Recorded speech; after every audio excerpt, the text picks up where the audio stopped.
ರಾಜ್ಯದಲ್ಲಿ Covid case ಏರಿಕೆ ಆಗ್ತಾ ಇದೆ. ರಾಜ್ಯದಲ್ಲಿ ಒಟ್ಟು ಕೋವಿಡ್ ಕೇಸ್ಗಳ ಪಟ್ಟಿಯಲ್ಲಿ ಬೆಂಗಳೂರಿನದ್ದೇ ಬಹುಪಾಲು ಇದೆ. ಹಾಗಾದ್ರೆ ಬೆಂಗಳೂರು ಹಾಟ್ಸ್ಪಾಟ್ ಆಗಿ ಮಾರ್ಪಾಡಾಗ್ತಿದ್ಯಾ? ಈ ಕುರಿತ ವರದಿ ಇಲ್ಲಿದೆ.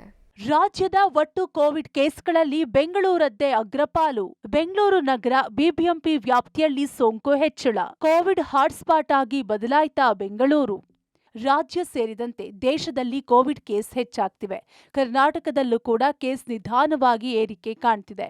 ರಾಜ್ಯದಲ್ಲಿ 47 ಕೇಸ್ ದಾಖಲಾಗಿ 1 ಸಾವಾಗಿದೆ.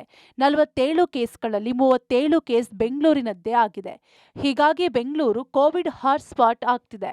ಬೆಂಗಳೂರು ನಗರ ಮತ್ತು ಬಿಬಿಎಂಪಿ ವ್ಯಾಪ್ತಿಯಲ್ಲಿ ಹೆಚ್ಚು ಕೇಸ್ ದಾಖಲಾಗ್ತಾ ಇದೆ. ಬಿಬಿಎಂಪಿ ವ್ಯಾಪ್ತಿಯ ಪಶ್ಚಿಮ ವಲಯ, ಪೂರ್ವ ವಲಯ, ಮಹದೇವಪುರ, ಬೆಂಗಳೂರು ದಕ್ಷಿಣ, ಬೊಮ್ಮನಹಳ್ಳಿಯಲ್ಲಿ ಕೇಸ್ ಕಾಣಿಸಿಕೊಳ್ಳುತ್ತಿವೆ. ವೈಟ್ಫೀಲ್ಡ್ನಲ್ಲಿ 84 ವರ್ಷದ ವೃದ್ಧ ಕೊರೋನಾಗೆ ಬಲಿಯಾಗಿದ್ದಾರೆ. ಜೊತೆಗೆ ಮಲ್ಲೇಶ್ವರಂ, ರಾಜಾಜಿನಗರ, ಅಗ್ರಹಾರ, ದಾಸರಹಳ್ಳಿ ಸೇರಿದಂತೆ ಹಲವು ಪ್ರದೇಶಗಳಲ್ಲಿ 45 ವರ್ಷದ ವ್ಯಕ್ತಿ, 35 ವರ್ಷದ ವ್ಯಕ್ತಿಗಳಿಗೆ ಮಹಾಮಾರಿ ಒಕ್ಕರಿಸಿದೆ. ಇಂದಿನಿಂದ ಕೋವಿಡ್ ಟೆಸ್ಟ್ ಕಿಟ್ಗಳು ರವಾನೆ ಆಗಲಿದ್ದು ಆಸ್ಪತ್ರೆಗಳಲ್ಲಿ ILI ಸಾರಿ ಕೇಸ್ಗಳನ್ನು ಟೆಸ್ಟ್ ಮಾಡಲಿದ್ದಾರೆ. ಈಗಾಗಲೇ ಕೋವಿಡ್ ಹಾಟ್ಸ್ಪಾಟ್ ಆಗ್ತಾ ಇದ್ದು ನಿಯಂತ್ರಣಕ್ಕೆ ಅಗತ್ಯ ಕ್ರಮಗಳ ಅವಶ್ಯಕತೆ ಇದೆ. ಒಟ್ಟಾರೆ ಬೆಂಗಳೂರಿನಲ್ಲಿ ಕೋವಿಡ್ ಏರಿಕೆ ಕಾಣ್ತಾ ಇದ್ದು ಆತಂಕ ಹೆಚ್ಚಿಸಿದೆ. ಬೆಂಗಳೂರಿನಲ್ಲಿ ಕೋವಿಡ್ ನಿಯಂತ್ರಣ ಕ್ರಮಗಳ ಅವಶ್ಯಕತೆ ಇದೆ.